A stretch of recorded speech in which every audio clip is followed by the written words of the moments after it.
So, as y'all know, this event is called Bruin Underground Scholar Spotlight or Underground Scholar Spotlight, formerly incarcerated women's edition.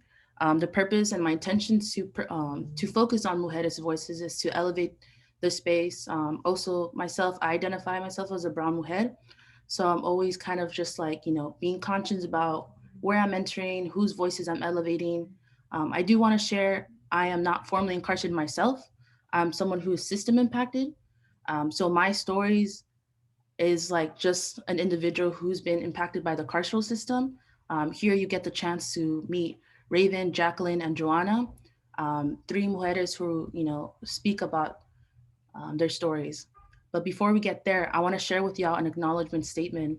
As you know, during the last months, our communities have been vigorously discussing and taking steps to make sure that our schools have been eliminating barriers and providing support in our communities that will ensure the empowerment and success of students of color and other marginalized groups. We are here sharing this statement to acknowledge our brothers and sisters who are currently incarcerated. We also want to acknowledge our formerly incarcerated brothers and sisters who have not yet shared their stories. So if you're a formerly incarcerated student who's interested in collaboration, feel free to reach out. We're hoping to elevate more Black, Indigenous people of color, formerly incarcerated hustles. Also, if you're a student who's at Merced, who's formerly incarcerated, we don't have a chapter there yet at Underground Scholars. So feel free to reach out to us too. We're going to start off with introducing. Um, I'm gonna introduce y'all. Feel free, guest speakers, to unmute yourself and be like, "Yo, that's me." Like, "Hello," and then I'll read your bios. Right. So we have Raven. Raven, where are you at? Just for folks to see you. Hello, I'm Raven. Hello. We have Joanna. I'm Joanna. Hi, guys. Awesome. And we have Jacqueline. Hi guys, I'm Jacqueline. Alrighty, folks. So now you all got the chance to see three lovely faces, and there's more on the screen. We'll start off with interviewing or talking. The super conversational. If y'all have questions, feel free to drop it in the chat. I'll be kind of holding on your questions till the end when we have time for Q&A. So, Raven is a current graduate student in Department of Sociology at UCLA and supported by the UCLA Coda Robles Fellowship. After graduating with honors from UC Berkeley with a bachelor's in sociology, Raven went straight into a graduate um, program. Her graduate works aims to bridge the gap between the academy and the communities from which she comes from. Having dealt with carceral system herself and loved ones, still caught in it and not being able to ignore it, she continued um, the continued connection between the carceral system and non-carceral systems. Raven seeks to use knowledge and education as a liberal tool. So, Raven, feel free to hop in. Add anything else? Drop your resume right here. Feel free to share more about Um, yourself if I missed anything. yeah, no, I mean, yeah, I think for many of us that come out of certain communities, we come to education and we see it as a path towards mobility, liberation, freedom, helping our own communities. But I think that sometimes when we get here, we find that we struggle a little bit more. And so my work, we more than we thought we would. So my work now that I'm here is really all about making sure that I got here and the elevator goes back down and I can bring as many with me. And also to kind of build, like I said, build that bridge between the academy and the communities, and creating a vehicle for participant engaged research so that we can have more autonomy over our own stories and how it's used and how it's told. So that's like my large goal. And there's some specific ways I do that, but I'm a nerd and I can, my favorite thing is to go off and on tangents. So you got to reel me in. Do you have a specific question? Nice. Um, so, how did you get involved with Underground Scholars? So with Underground Scholars, I had heard about Underground Scholars way before I joined. And I worked in a student services department at my community college in the academic probation department, but we were housed next to EOP. And so we had heard, I started community college 3 days out of out of county jail. And so it was always something that, I could pass, but it was always, school didn't feel like it was made for me, right? And so making sure that I taught other people like me and I had support with like-minded people, that was always something I was shooting for. And I tried to set up an underground scholars club at my community college and it didn't work out. But then when I got to Berkeley, I was just too busy to engage. And unfortunately, it wasn't until my last year at Berkeley that I really got involved with underground scholars. And so now at UCLA, I'm just really making the effort to start right away um, with community. Yeah, so thanks for sharing that. Knowing that, it's very difficult for you to start something similar, underground scholars at community campus, but emerging and, connecting with folks at Berkeley. Um, Now that you're a grad student at UCLA, how do you feel like your connections, folks you met with, or just in general, like your background allows you to, pursue higher education? So I think that the higher you get, the more important higher. I don't like the whole like hierarchical, but I mean, that's just the way it's set up, right? Because I think the other thing too is that we all know that you don't have to get here to be an intellectual. I think that we all know intellectuals in our community that don't have the degree, and many of them can probably, run circles around some of these academics, right? But um, I'm sorry, I got a little lost on because I always have to make that point because I think it's very important. Because I think it also combats imposter syndrome, right? Like just because our experiences aren't validated just doesn't mean that they don't have value. But what was it again? Yeah, like your experience, everything, going to community college, going Oh, to earn your bachelor's at Berkeley. Now that you're at UCLA, oh, right, how grad is that school. like? How is that all helping you? Get me? Because It's yeah, important that when you get here, right, it's much more important because these spaces become more toxic and more, violent towards certain people that they weren't designed for, right? So it becomes crucial for you to have community that understands these spaces, right? I have friends back at home still that understand what it's like, but they don't understand academia. And then, I've got friends in my cohort and they can be cool, but they really don't understand what it's like where I come from, right? So to build space and community and dialogue with people that are also navigating these spaces is a huge, huge help. It's critical. I think folks who are listening right now, like, how can you explain to them? Like, I'm pretty sure there's some folks who will understand. Like, folks who aren't in academia are not going to understand me. Can you like clarify that? As in, like, what do you mean by that? Like, folks in academia are not going to get me. Um, Most of the people that, when you get to grad school, they're the traditional student, right? It's the upper middle class, white student. They read all the books in high school and had their parent break it down for them. They can quickly grasp everything, right? They know the hidden curriculum. Their parents did this, so they know that professors are paid to have time for you, right? There's all this stuff that you don't know when you don't know, right? And so it's that kind of stuff, crucial. Yeah. So folks who are listening right now, like, it's definitely overwhelming, and I think this is like the emphasis of what like my intentions of like doing this panel is to kind of like spread social awareness of like folks who come from certain communities, backgrounds, um, and we're. I'm assuming you're first gen. Are you first gen? Me, Yeah. If you're my background is like the definitely not the norm. Depends on how you want to look at it, right? I was on my own from 13 on. Technically, my mother has a master's degree. However, she didn't like really, support me as much growing up, right?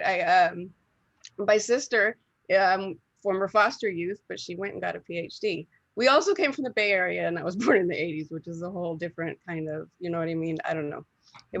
We definitely had a social project. There was a legacy of the Black Panthers, and it was really awesome. So I think that, like, in a lot of ways, that I'm definitely not the typical case. Yeah. I kind of in a way would see it as a first gen because you definitely had to navigate on your I own, did like it by myself. you did it like kind of going out there asking questions, multiple people, trying to figure the things out. And also a lot of things came around. I don't know if you're kind of just want to share with like being a formerly incarcerated student on campus, what are some barriers that come into play? And being a formerly incarcerated woman, how does on top of those barriers come into play as being a student on campus? And a parent, it's they don't understand. They don't understand that you might not have a license. They might not understand that you might be on probation and that you have, restitution that you need to pay, or fees that you need to pay that you don't necessarily have in your budget, right, and your financial aid. um there's the well-meaning professor that tries to like say something, but it's like really insulting, right? Because they don't recognize that they have formerly incarcerated students in their classrooms. Um, I mean, if you think about the seats that students sit on, a lot of that comes from labor that is done from incarcerated folks. So there's ways, and I study sociology, so I'm always looking at everything, so that might just be because of who I am, but I think it's just always in your face. And I think it serves as another reminder of like, this isn't for you, and you just have to keep telling yourself, yes it is. Yes, it is. There's a lot of language and terminology that's being thrown out there, folks. So we understand there might be some words that folks who might not identify themselves formally incarcerated system impacted do not understand or are aware of. So in a couple of minutes, I'll be dropping a link that University of Berkeley Underground Scholars chapter created, like a language and terminology guide for folks to understand.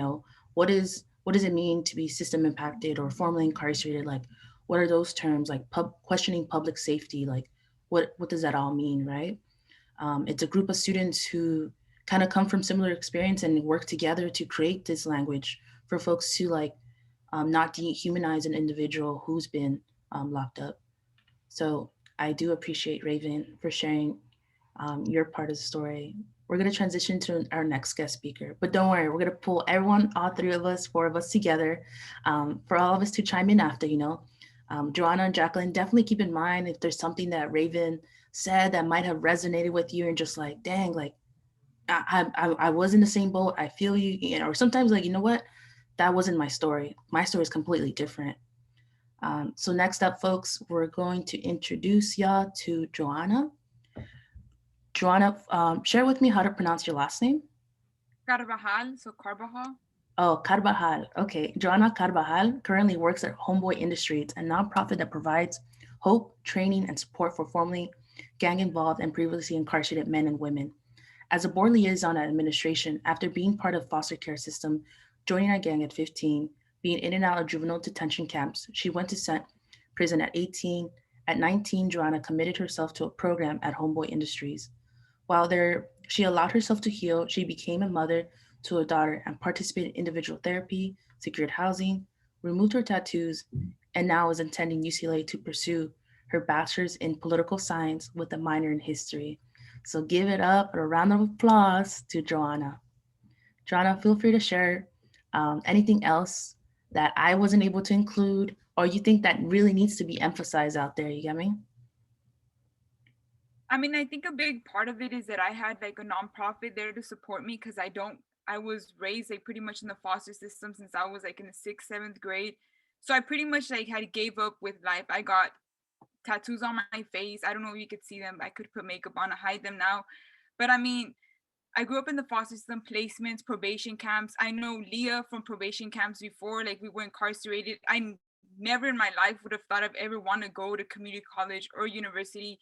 But I think Homeboy kind of like pushed me to go to college. I like school. I like learning what could I do in the future for my career? Like think more of what could I do for my daughter. And that's pretty much what set me. I'm not very like social. I think I've been very isolated since I was a kid, so it's hard for me to reach out. And I think especially via Zoom, it's hard for me to actually go out and reach out to people when I'm like over here jam packed with. I have a 4-year-old daughter too, so I'm just trying to literally get by. But pretty much I was also. I mean, the court system viewed me as a waste of time. So when I was 18, they OR'd me as a juvenile. Like 20 days later, I got caught for another charge, sent me to state prison. So I literally thought it's a wrap, like. But then I got out, and then I was like, okay, let's go to Homeboys again. Let's try this one more time. And I tried it one more time, and I actually like kind of got it. I enrolled in community college. I got an A. I kind of like gave that hope to myself like, hey, you're not dumb, you're not slow, or nothing's wrong with you, you know? You could go ahead and go to UC or something. And that's kind of how I started off.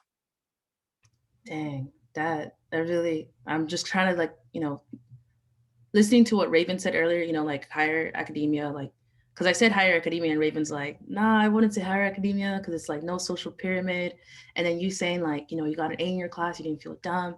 Like, I really appreciate y'all because it's like, we shouldn't put anyone down because they couldn't go to 4 year, 2 year high school, whatever, because it's like, we don't understand our circumstances or where folks and individuals come from. So to challenge them even more, that's the same thing some of our professors, administration staff, or even our friends do that on camp. Well, they shouldn't be friends, but like people out there doing that, challenging us, pushing us down. Um, I want to ask you, how did you feel that, like, knowing that you're at UCLA, or like you started from community college, then transferred? I don't know if you want to mention what community college you attended to that transferred, that got you here at UCLA. So I literally went to all the community college. Like if like I worked full time, I was a mom. So like if Eli didn't have the classes I needed, I'll move to Pierce, I'll move to Valley, I'll move to Harbor. I literally went to all of them, like Southwest, just to get the class I needed to transfer. So I was scared, like, oh no, UC is gonna want a student that moves every other semester to get the class they need. But I didn't. I mean, in camp, I did 4 camp programs, so you can imagine 9th month. So it was pretty much that was my high school. I didn't know the difference between there and there, like the IE. So I still struggle with sometimes. So that's why I feel kind of like behind. But I mean, it's like Raven said, we didn't learn the things that a normal kid learned in high school. I repeated the same thing every other year in camp. I learned the same thing that no kid should be in 4 camp programs out of row, but that's what the system did to me. So I didn't pick up, I don't know, like Pride and Prejudice. I don't know these other books these kids read in history class. I don't know. So again, I'm like 10 steps behind, but I still got to work like a lot more to catch up to these kids that know these. I never took statistics in high school. So it's like I got to like kind of boost, like it takes me like 5 more hours than it would a regular kid because they went through this in high school. I didn't have a normal high school. So it's kind of, but people don't realize that, like people in my class, I'm still embarrassed that I have tattoos on my face. I don't know how I'm gonna feel when I have to go in person and sit down to these kids. I don't understand. They're gonna think I'm probably crazy because I have tattoos on my face, but it's kind of like just it's me internally. I have to accept it and be happy with myself, you know? Yeah. How did you feel when you heard about underground scholars? You get me? Or like when you, I mean, would you call it a community on campus, or like, or not even in this campus or somewhere else? You get me? Like, how did you feel when you heard about a bunch of us just being here? I mean, it's like a place for me, like where I would fit in, where I could actually be me and talk about like the things. Like Leah was literally one of the reasons why I was like, okay, let's go to UCLA. You're gonna have somebody to support you, which was Leah, because I've known Leah since we were like in juvenile hall and probation camp. So I was like, okay, I have someone that I could ask if I feel lost. You know, that was a big reason why I wanted to come to UCLA, because of underground scholars, and I'd feel like I belong somewhere, you know, which kind of sucks because we're all virtually, but I still know if I really need, like, if I'm really having like a mental breakdown, if I really can't do this, and I'll just reach out and you guys would all be there because everyone's been through the same, like the imposter syndrome, whatever it's called. Yep. Um, so Joanna mentioned Leah. Leah Pinedo is also an underground scholars member here at UCLA. Unfortunately, she wasn't able to make it, but we're sending positive vibes and shout out there for her. Leah, if you're watching this, I'm super happy and proud that we know you, and Joanna knows you, Raven and Jacqueline, and everyone else out here. So just to give us like a small intro for Leah, Leah is a transfer student from Pasadena City College and is currently at UCLA. Although previously gang involved and incarcerated, she fought to break out of the cycle of systemic violence and repression. So Leah is like also our co-chair for Underground Scholars. I'm super proud and amazed, and I'm grateful to know her through UCLA. So yes, I was surprised. I did not know that you met Leah before. So it's kind of like, wow, small world. Um, you mentioned that you're like all you're a parenting student as well.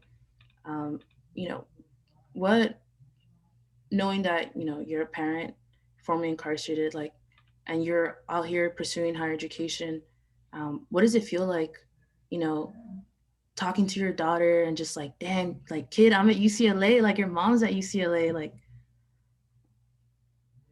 I don't know how to explain it to her because it was literally like probably 3 months ago where she asked me, "Hey, what does it say on your face?" Like, and I don't know. I've literally been waiting for that question, and it happened, and it says "F you" under my eyes, so I don't want to tell her that, you know.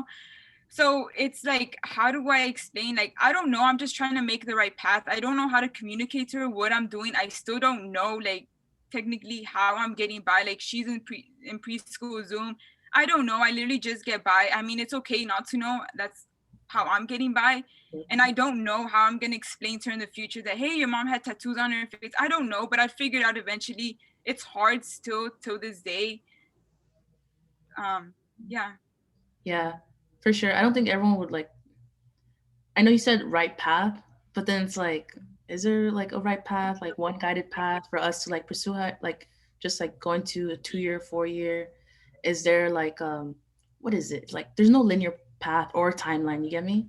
Like I think one thing I do want to emphasize and echo to folks who are listening, like one thing a lot of folks in high school or like whoever attended high school like was embedded in you, like you have to go straight to a 4 year, you have to complete 4 years, yeah, like you have to have this XYZ in your time frame and all that. um, but I think people don't think about like what other circumstances come into play. So folks here in the audience, like I hope this can be a space for y'all to, reflect any moment that y'all might have misinterpreted something, or, might have used words, anything that might have not been mindful to an individual. And sometimes you just don't know where folks are coming from. So all I ask is if y'all can be patient as possible. Patience is a key. We've been all patient of our life and we're still out here smiling and thriving. So um, thank you, Joanna, for sharing that. So now that you heard Joanna and Raven, keep in mind, Jacqueline, anything that you resonate, you want to add and on, anything like that. And folks, also feel free to drop questions for me to kind of review them, go later towards the end of the Q&A. So now we're going to introduce Jacqueline. So Raven and Joanna, thank you. Y'all can hold up for a bit and then we'll bring you back in. So Jacqueline, let's see. Jacqueline Rodriguez, who is a student parent at UCLA and is a College of San Mateo Project Change alumni. Jacqueline graduated CSM magna cum laude with 3 AA degrees. She was on the Dean's List each semester, participated in CSM Honors Project, and was student-led with Project Change. She also served as student ambassador for UC Berkeley Underground Scholars Initiative for 2 years. Jacqueline was also a law facilitator and a youth leader for the nonprofit Fresh Lifelines for Youth.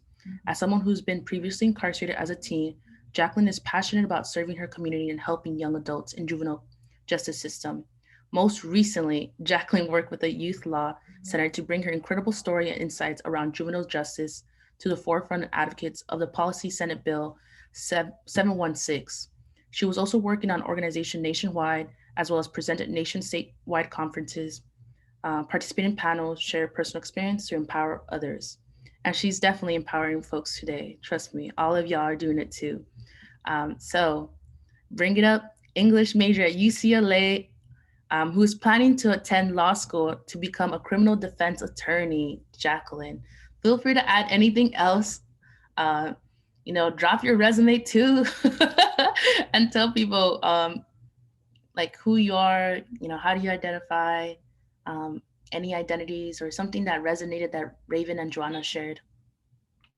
Yeah, of course. So first of all, thank you so much for having me today and allowing me to share my story. It's always, a pleasure and such a privilege to be able to, come forward and tell my story to hopefully inspire others or to motivate others, to talk about their own personal lives as well. Um, so you pretty much covered everything. I've been pretty involved since I got into community college. Just one thing that I forgot to put in my bio is that I'm also currently serving as a as a communications director for the Pre-Law Transfer Society at UCLA, and that has been really amazing. It's a program, an org that specifically focuses on transfer students, pre-law students. I know it can be very overwhelming, especially for, us people of color. There's not a huge percentage of, people of color, that are attorneys, and women on top of that. Like, it's not too often that you see that. And I feel like it's because of all the barriers that, we encounter. Like me personally, I got incarcerated when I was 12 years old. And these were all like for, nonviolent crimes. And just like Joanna, I was literally like at juvenile camps and juvenile hall, like my whole entire from 12 years old to 16 years old. Um, we literally did nothing in school. We had the same curriculum. I was 12. There was 16-year-olds in there. I didn't understand the work. I had no idea what the hell was going on. They were giving us A's and B's left and right. I wasn't even learning anything. Um, by the time I fully got out, I was super ahead on credits, and my PO was like, nope, I still don't trust you to go to a regular high school. Put me in a continuation school. Immediately dropped out because I got pregnant. So I pretty much didn't go to school at all. The last grade I completed was technically sixth grade, and seventh grade I got incarcerated. So I remember after I got out and I dropped out to have my daughter, I was left to take care of her on my own. I always told myself, like, I probably need to go back to school. I feel like that's the only way that I can break this ongoing cycle. I'm a first generation college student. So for me, I felt like education was the only way to break the cycle, the school to prison pipeline, within my community and within my own family as well. Um, so right when I felt like I wanted to go back to school, I ended up getting pregnant again with my son. And I literally promised myself, as soon as I have my son, I'm going back to school. Nothing's going to stop me. And that's that. That's exactly what I did. I had my son. I was 20 years old. When he turned 4 months old, I enrolled myself to community college, which was very difficult because, as I mentioned, I didn't go to high school. I never got a GED or a high school diploma, like nothing. So I was like, you know what? I'm just gonna do it. I'm gonna go for it. I mean, I'm never gonna know unless I try. So I enrolled into community college, and immediately I felt like I kind of didn't belong. I was like, okay, what am I doing here? Was this the right move for me? Like, is this even worth my time? And like the first day of class, I actually saw someone that I was incarcerated with. And that was amazing to me because I was like, wow, like, we're all trying to change our lives. We all literally came from nothing. And here we are trying to, succeed, trying to do better for ourselves. So he mentioned to me Project Change, a formerly incarcerated club at College of San Mateo. But I felt like I just wasn't ready to share my story. I already felt like I wasn't, like I didn't belong. So I was like, okay, if I tell people I was locked up when I was 12 years old, they're gonna think I'm fucking insane. Excuse my language, but literally that's how I felt. They're gonna think like I'm crazy. They're gonna think like, okay, they're gonna judge me. I'm a single mom. I'm 20 years old. I have 2 kids. I'm formerly incarcerated. Like no GED, no high school diploma. So I felt very insecure. So I kind of just continued on with kind of no community, just trying to do it on my own, which coming from a background like mine is very difficult to do, trying to navigate everything on your own, trying to, figure out the college website, when to register, what classes to register. It's a whole other lifestyle. Um, so I just remember I went in class and I met with the person that I first saw that was incarcerated. His sister was in my class. Her name is Elizabeth. Shout out Elizabeth. And she was like, yeah, like I'm formerly incarcerated as well. And yeah, Danny's my brother. Oh my goodness. Like we just started talking and talking. And she's like, yeah, you should get involved with Project Change and Underground Scholars. I was like, oh, what's Underground Scholars? And she was like, oh, it's formerly incarcerated club at UC Berkeley. She told me what they were about, and I was like, what? Like UC system has a formerly incarcerated club? Like that's unheard of. Like that's amazing. So I got involved with Underground Scholars, and once I got involved with Underground Scholars, it was game over. I was like, I'm changing the world. Like that's just what it is. So I got involved with Underground Scholars. I started doing policy advocacy. The fact that I was able to go into the state capitol and tell my story to change laws for other kids in the juvenile justice system is literally a feeling I can't even describe. Just being in there, I felt so important. I was just like, wow, like my story is literally going to change someone else's life so that they don't have to go through what I went through. So, that's my kids too. I have 2 kids. That's their generation. I don't ever want them to grow up and experience what I had to experience. So I feel like I owe it to my kids and I owe it to my community to continue to do the work that I do, because they need the help, just like I needed the help, just like I continue to receive help, they do too. And I feel like with anyone like us that have a story like us, even though sometimes we might be embarrassed or shy to say it, it can make such a huge difference in someone else's lives. So I definitely feel that, it could be so empowering and so motivating to just tell your story. It can literally change someone's life in a way you can't even imagine.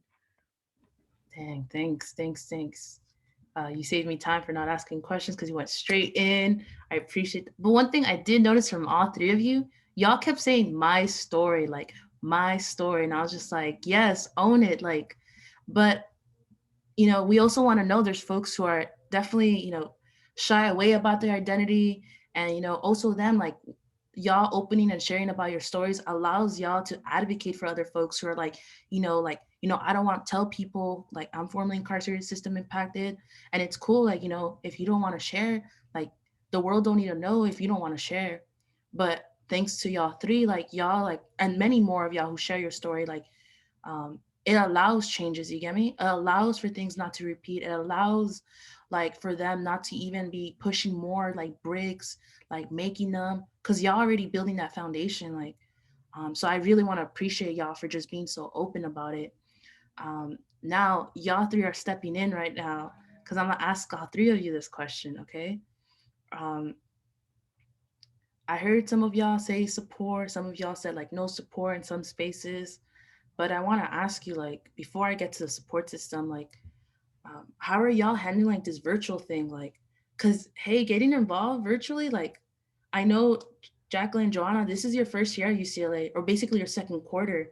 Raven, you're a grad student. That's like a whole virtual thing going on there. Like, how do y'all navigate and balance extracurricular activities, being a parent, work, and on top of that, schoolwork? Anyone can feel free to chime in. The idea that there is any balance is a joke. I would say just take it day by day, try to make a schedule. That's what I try, and I can't keep up, but I just try to just go like, okay, tomorrow's a new day, let's try again. Like, I no, I think that if you're a student parent, especially a single mom student parent, you know that you are always coming in hot, slightly not sure what's happening, and you learn how to perform on the spot because most of the time you've been having to put out fires, and that's just our reality. So balance, I don't know. We do our best. Yeah, for me, I feel like it's been difficult, especially like having kids. I'm grateful enough to not having to work right now, but I'm like, okay, I don't have to work. All right, what else can I do with my time? Like, I can't just sit on my ass. Like, no way. Like, what do I do? So for me, I feel like getting involved is a high priority just because of my long-term goal going to law school. Let's keep it real. The law school system right now is very intense, very competitive. Like I said, I'm a person of color. I'm not, as ahead as someone else that fully went to high school and has parents helping them out, paying for all their tutors, all of this, all of that. I don't come from that. So I kind of have to get it how I get it. So I feel like, just every day waking up to my kids, I'm like, all right, like all this motivation comes every single day, waking up and waking up my kids and getting them ready.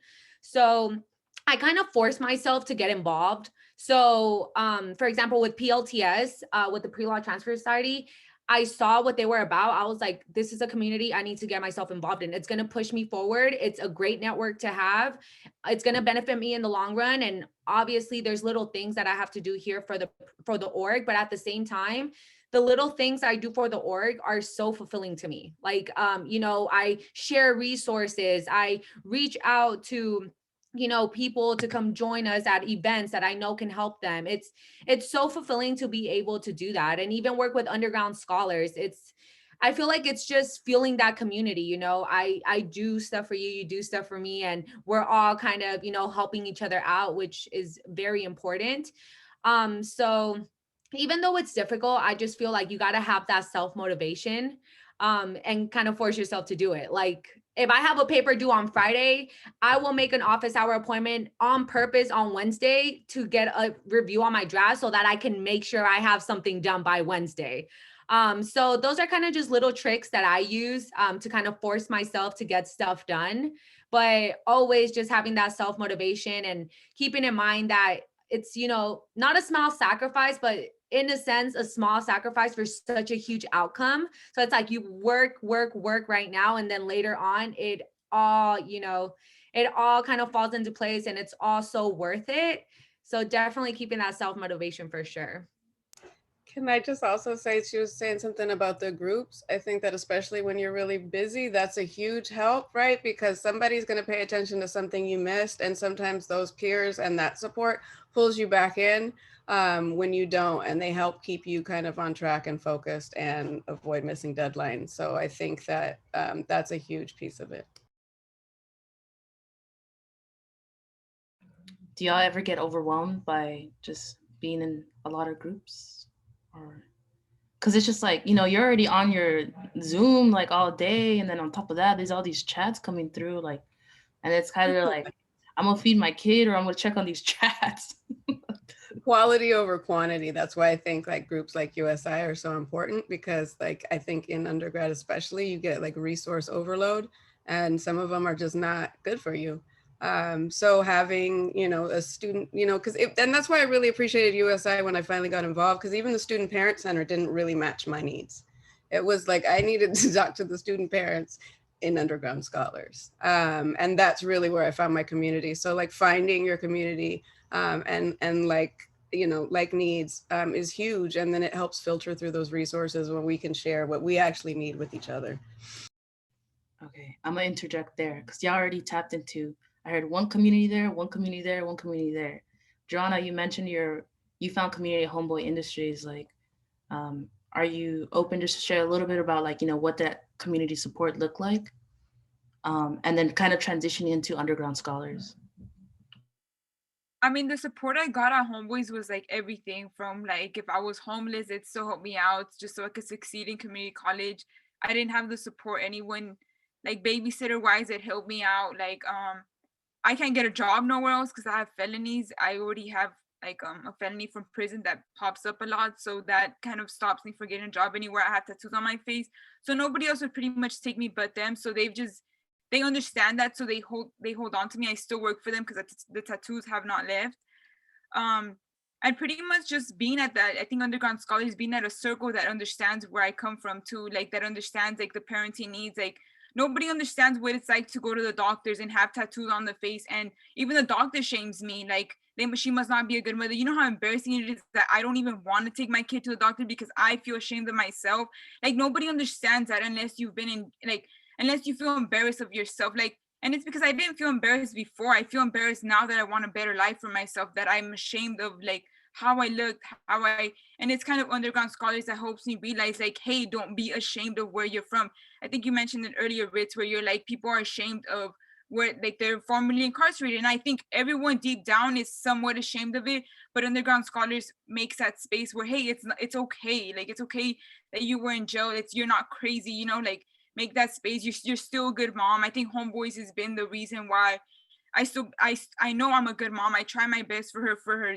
I'm her teacher at preschool, which I never like signed up to be a preschool teacher, but I have to because I mean it's life. But I guess just like finding like I think it's a lot of self reflection. Like it's okay. Like you know what? That dentist too ain't shit. Like, the dentist sometimes shame on you, the doctors shame on you. Like even my like because I have tattoos on my face. Oh, she must be a bad parent. Like, no, well, you know what? Like it's okay. Like I don't care. I'm still trying to like do what's better for me, So underground scholars, Homeboys like makes that space possible for us. Damn, man, you always be dropping some deep ass stuff right here. Like, I'm here just reflecting a lot, and I think reflecting on everything you do allows you to, talk to yourself a lot and just be like, at the end of it, who's there? You get me? Like, who's there supporting me? Who's there, like, helping me with this fight? Who's there actually, like, being there present? That's why, folks, like, I really appreciate Underground Scholars because it's like, it's a community where I feel like if you were to walk into our like in-person meetings, virtual meetings, there's no question to ask. Like, I think you bring something up in the meeting and everyone's just like, they Relates to have you. Yeah. exactly. Like, there's no like, oh, why do you have to do that? Like, why do you have to work so much? Or like, why do you have like XYZ?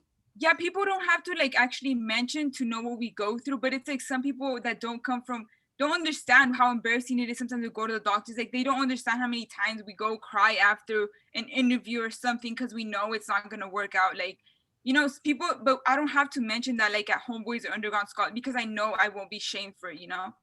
Yeah.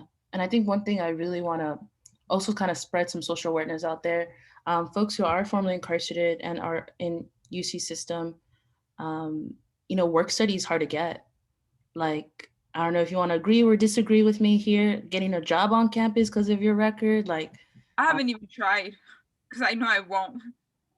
how does that feel? Like knowing that, I mean, we're also Underground Scholars members out here. Like how do y'all feel about like another member who isn't able to get a job on campus work study and we're out here competing with other students like who have work study and all these extracurricular activities and we're kind of like, damn, but I'm still sitting next to you here at UCLA.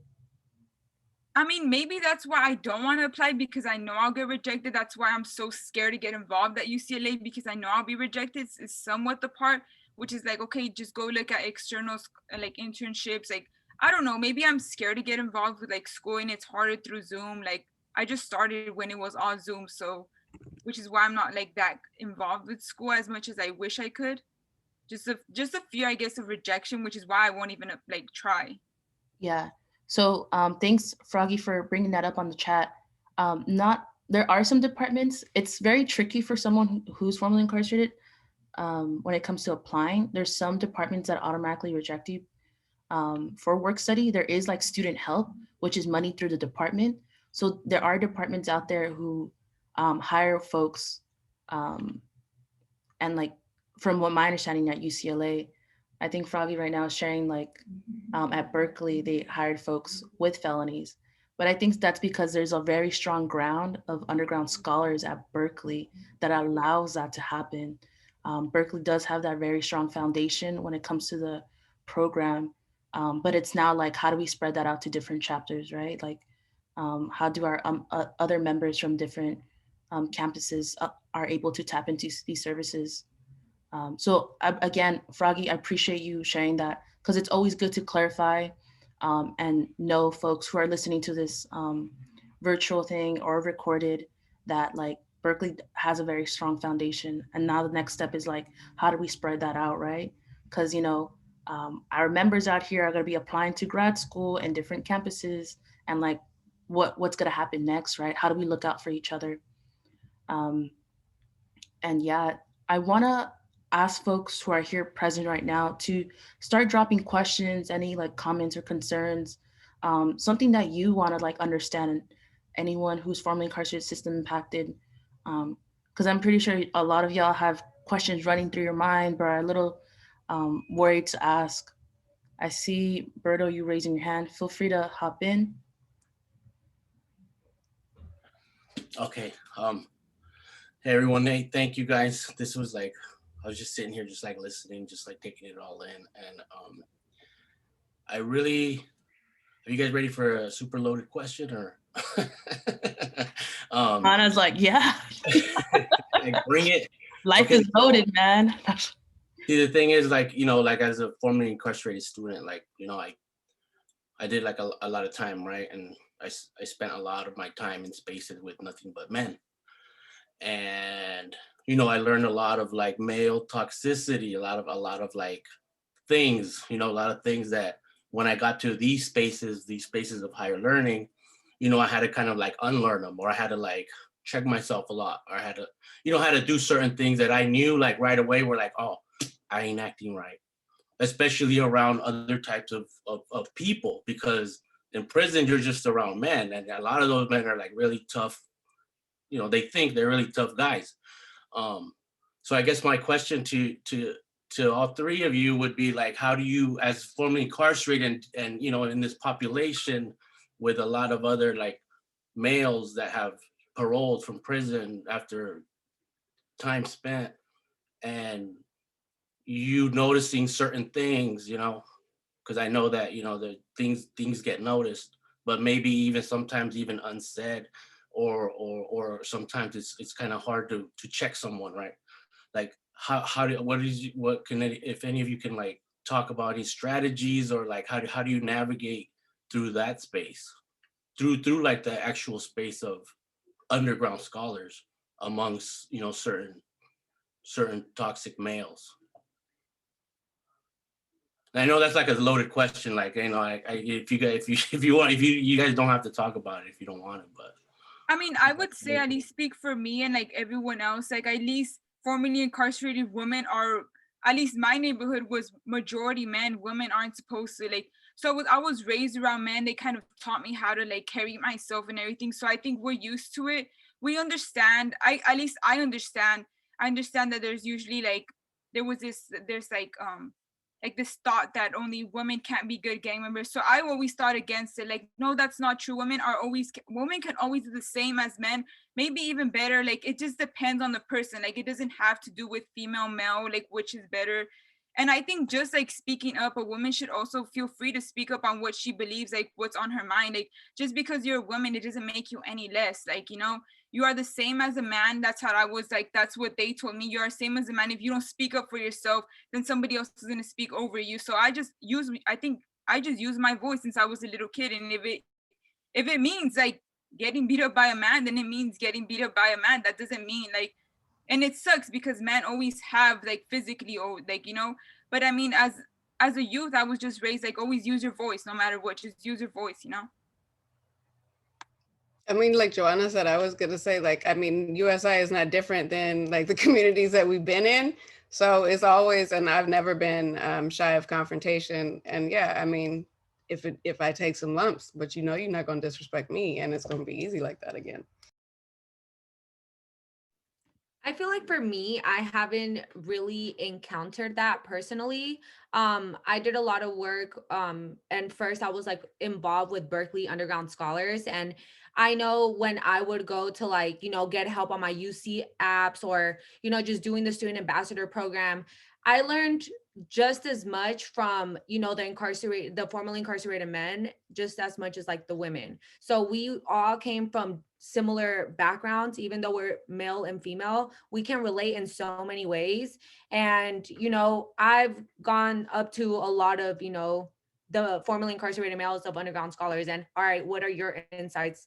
What do you think about this? Let me get some feedback from a male's perspective. So personally, I haven't gotten that experience. I think from the question you're asking, but for me, definitely, it's just a respect thing. If ever I feel uncomfortable or ever I don't agree, I very, politely say what I have to say. And that's anywhere, even being in a classroom, being anywhere at all. Like, it's just the tone that bring out and the way you choose to express yourself. I'm not going to sit there and cuss someone out. I'm going to, use my words and really get my point across like that so someone can actually hear what I have to say. So that's just my personal experiences so far. Yeah, I appreciate you, Berto, for asking that question, because I think that's one thing that to definitely emphasize throughout these conversations, especially how this panel is the women's edition for Underground Scholar Spotlight. Just to kind of also give you a shout out, man, Alberto Lule was also part of our last panel, the first edition, alumni edition. So now you can see his face if you have not missed out on him. But yeah, just to kind of, I feel like I resonated what you were saying, Joanna, because I was raised with 3 older brothers. So it's kind of like, hey, like I'm gonna speak my mind, like I'm gonna hash it out. Like if there's something that I find very disrespectful, I'm just gonna approach you. Like, but definitely this is just like just me personally, because I think everyone has like different ways of approaching things. And then Raven just mentioned on the chat box this um, we found many USI men to be very conscious and empathetic. Like, and you're seeing here, Berto's very conscious and empathetic about asking that question. So thanks for doing that. We have Mia who wanted to ask a question to the three of y'all. So feel free, Mia, to introduce yourself and ask Yeah. away.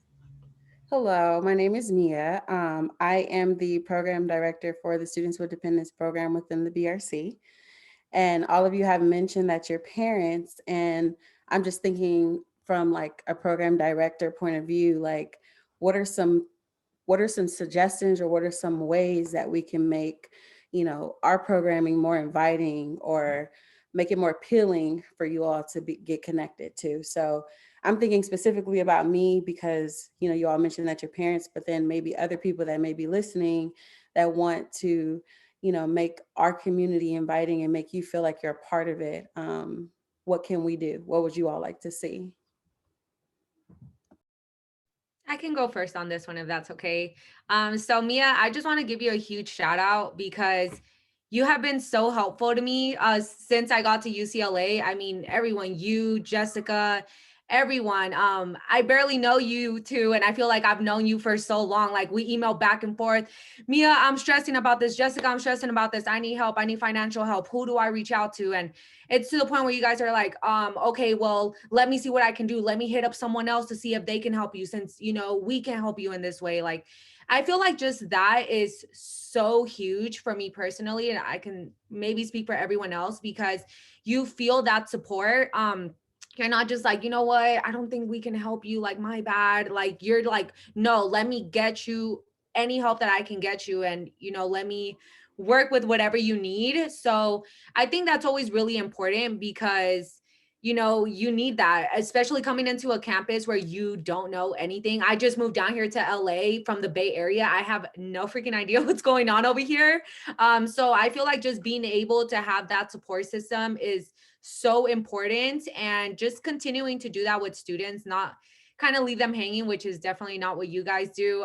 If you don't have the answers for it, try to refer us to someone that might have the answers. And sometimes it'll work out, sometimes it won't, but just knowing that I can reach out to you and you will do everything you can to get me that help, just that in itself brings me so much comfort.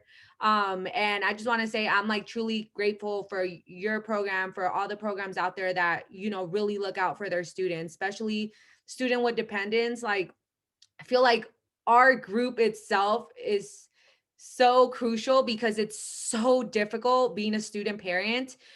So I feel like all of the programs that have, help and support for student with dependence, like straight up shout out to you guys because it's not easy out here at all. And just having that support system and, everything that you guys have to offer has been so helpful. So yeah, definitely for me.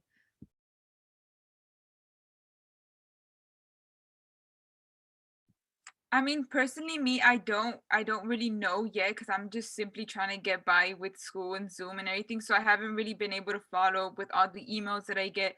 But I think I am enrolled in their newsletter. But I think I'd be able to like participate more when everything opens up. But I mean, the resources that I have got from you guys have been helpful. Like if I see something highlighted, then I'd go look into it. But like as in time wise, I already feel like I don't have enough time for everything. But I feel like once everything opens up, I'll be able to reach out more, open up more, go in person to things. Thank you so much. For me, I'm on the newsletter, but I don't find many resources as a grad student. I did talk to the director when I first got here, and they just don't have many resources for graduate students. A lot of the funding is for undergraduates only. And what is offered for graduate students doesn't apply to me because my youngest is 12. So if I don't need daycare assistance, there's really nothing that can, which I understand is an institution, because like a lot of things are like that. And I remember daycare, it's like another rent. It's a lot, it's substantial, but at the same time, it's not like all of a sudden as a teenager, he's cheap.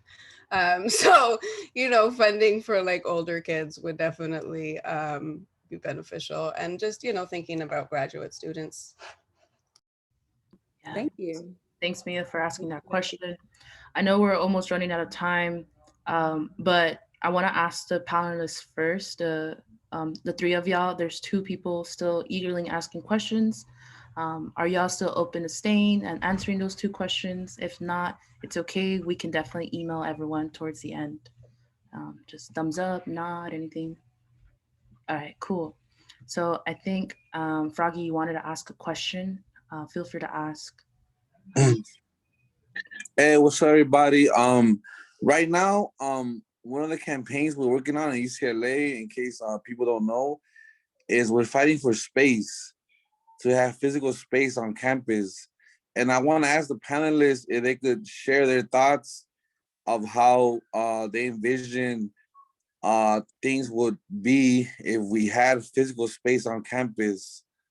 Um, like how you envision utilizing that space, if you think the space is important, and yeah, anything you want to share in terms of having our own physical space on campus. I think physical space is definitely important for many reasons. I mean, hopefully we at some point, you know, we do well. Hopefully, and I don't, whatever your feeling is, I'm going back to campus. But I think space does a lot of things. I think it makes it creates, not to be redundant, a space to come together, right? But it also kind of tells the university we exist. There's kind of like, you know, an announcement in geography and a brick and mortar. So I think it's super important.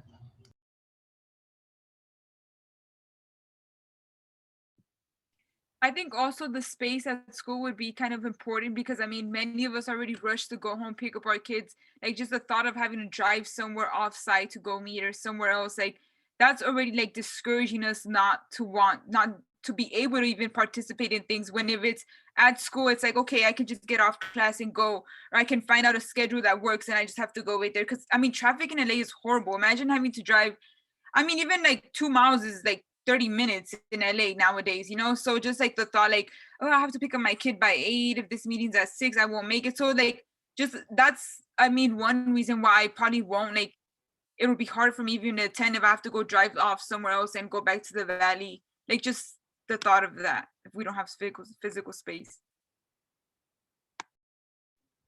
Yeah, for me, I feel like space is super important. And again, I learned that a lot through underground scholars at Berkeley, Styles Hall. Obviously we would get there, we would work on our stuff. It's a whole community. All of us will be talking about resources, scholarships, and it's a space where everyone understands each other. I mean, I can literally pull up with my kids and hey, it's like, it's good. It's good. Like, I know the struggle. You got to bring your kids. It's all good. I got my kids. Let them play. You know what I mean? So I feel like just having that safe space for us and our children for sure. I wouldn't be surprised if 85% of us have kids.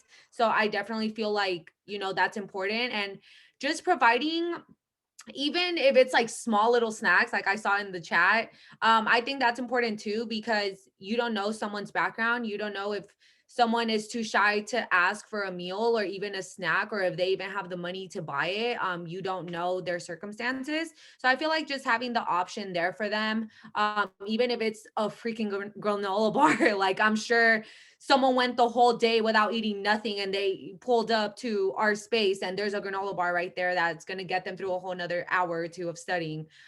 So I definitely feel like, those are just little things that bring everything together. And just having a safe space, if there's computers there for people that don't have laptops or whatever it is, any resource, no matter how small it is, I'm sure can help someone in a huge way. Yeah, thanks, Froggy, for asking that question. Because I was thinking about like, man, if we did have space on campus, like if y'all drop your kids, I'll be there studying and looking out for them too. So don't worry. Unpaid babysitter. No, I'm playing. I was like, yeah, Dom will help you, but he'll start charging. Yeah, thank you, because part of it too, real quick, because I was part of starting Berkeley and starting underground scholars in Berkeley, and I just seen how important and crucial that space was to a lot of us. And I just feel like if for people that never experienced having that space, like once we have it, I feel like they're gonna experience something hopefully as beautiful as we had it in Berkeley. And yeah, thank you for sharing. Thank you. Awesome. We have another Underground Scholars member here, Carlos Cruz. Feel free to introduce yourself. And I think this will be our last question for tonight. Thank you. Yeah, I'm Carlos Cruz. I'm the current president of Underground Scholars out at UC Riverside. So I had a question for Raven. I hopped on late, so I don't know if you already addressed this, but being a grad student, how do you navigate like with your cohort and in your coursework? Because I'm a first year grad student this year as well through Zoom, which has been difficult, but I find myself like holding back a lot. Like you still be yourself, but you gotta kind of hold back because just because you don't know how they're gonna take you, because when around underground scholars, we can be ourselves, we could be just however raw we want to be, but when you're mostly around white folks and like they don't come from where we come from, like how do you navigate that, or what's your insight on that? I had to really just ask myself, why am I here and what do I want to do? Right. Because they talk about imposter syndrome, which I get, but I also don't like that term because I'm not trying to be like them. I want to be me in the space. Right. So like, I just have to honestly say, I'm going to rub some people the wrong way, and that's okay. And my first year I was a lot quieter. It definitely was a lot quieter, and it took me a little bit of while. It took me a little bit longer to just bring my authentic self to some of these spaces, and maybe like 90% of my authentic self, right? There's some stuff you still got to tuck in, right? But I think that I just made the conscious decision. And I remember talking to somebody in my cohort who I appreciate very much, but obviously not from the same background, right? And they asked me, they said, well, what about if you're really just kind of like hurting yourself and you're not opening doors for the people behind you, right? By being so honest and, all these things. And I said, that's a risk that I'm willing to take because I fought this hard to get here. And I'm really not concerned about the ivory tower ultimately. My job and what I want to do is I want to do work for my community. I want to feel freer. I want to help my community feel freer. I want to help them see systemic barriers and not internalize them as personal failures. And so if they don't like me, oh well. And so I have a personal project where I'm kind of trying to make that, like, bridge that public sociology thing. But I had to do a lot of thinking with it, you know what I mean? And it took me a long time to just be like, screw it, that's just what it's going to be. But I've heard that certain faculty says I'm difficult. So Thank you for that. I mean, the way I look at it is like, if you don't got haters, then you're doing it wrong. So that's right. you just I'm like, gotta, if you that just person gotta roll. doesn't like me, I'm doing it right. Thank you. Thank you. Dang, much love, Carlos. Appreciate you being here. Y'all gotta also check out Carlos's work. He's a fantastic human being out here doing the hustle too. So this kind of ends it. But is there any last minute words, Raven, Jacqueline, and Joanna, y'all want to tell our formerly incarcerated system impacted brothers and sisters out there who are listening or didn't get the chance to listen to this, like advice or anything like that? Or like words of encouragement, let's put it like that. I just want to say, again, thank you so much for being here. And don't ever forget where you came from. You're here for a reason. Never be ashamed of who you are, because literally, experiences are like, mistakes is pretty much just experiences. You have to make mistakes to get to where you are, and you're going to continue to make mistakes. It's just how you learn from them. So I definitely feel like, just always remind yourself that you belong where you are, and you will make it to wherever you want to make it. Even if you want to be the president, like, go do it right now. So never forget that, and stay motivated. I know it's hard, but again, you can definitely do it. And yeah, good luck. I think like remembering, at least to me, is like remembering that I also deserve this seat that I'm in, this spot in the class that any other kid. I deserve the same respect, same everything that these other kids that were brought up more privileged. I just deserve the same. So it doesn't matter if I have tattoos on my face. You deserve the seat that you're in. I just wanted to reiterate something I said earlier, to just because this system doesn't validate your experiences and your knowledge doesn't mean that it doesn't hold value, number one. And that your experience is so valuable, in fact, that it's just a con that they're trying to invalidate it. You understand these high level concepts because you live this experience. You just don't speak their language, but trust and believe they are so interested in this that your life is going to be the next hot topic at some academic conference, right? So don't ever let them convince you that your knowledge isn't valuable, because it is so valuable. And don't let them fool you. Cool, thanks. And lastly, folks, thank you all for being here. We just want to lastly acknowledge our formerly incarcerated brothers and sisters who have not shared their stories yet. So we're hoping to elevate our Black, Indigenous people of color, incarcerated hustles. The more we're here, the longer we stand. And if you haven't checked out a drop, our mini podcast series, Underground Scholars, has started. We have 4 episodes out there. But we have already 12 folks who have been interviewed. So if you want to get the chance to meet Underground Scholars members one-on-one, definitely check out that link that's down there. Other than that, peace out, folks. I'm gonna end it with some music and have a good day, y'all. Take notes, we slay sheep, respect those who pray sleep. And next talk, we take beats to flex, threat, finesse, peace to bless those. Say safe, free, say test, hope, we say peace, but stay woke. Leave you cat space. Till the point I catch praise. Rhymes turn to catchphrase till it starts to cascade. Product of Mac Dre, Wu-Tang, and Kanye. Break beats on beat, takes a break, next we press play. They say we from the slums where the heroes never won, but my people always sung. Round faces to the sun, kill the Satan with my tongue. Fuck the spinning from the stations, I'm rotating around the sun. The axis, my mattress, I pass out and pass this. Abstract the masses. Last night, no practice. Back to back raps. Manila noir, bar for bar. Homie, check the repertoire bar with the best of subpar. Well, let's hit the bar. Cause I'm finally here. Get your hands in the air. Now the greatest is here. I'ma make this my year. Cause I'm finally here. Yeah, I'm finally here. Yeah, I'm finally here. Yeah, I'm finally here.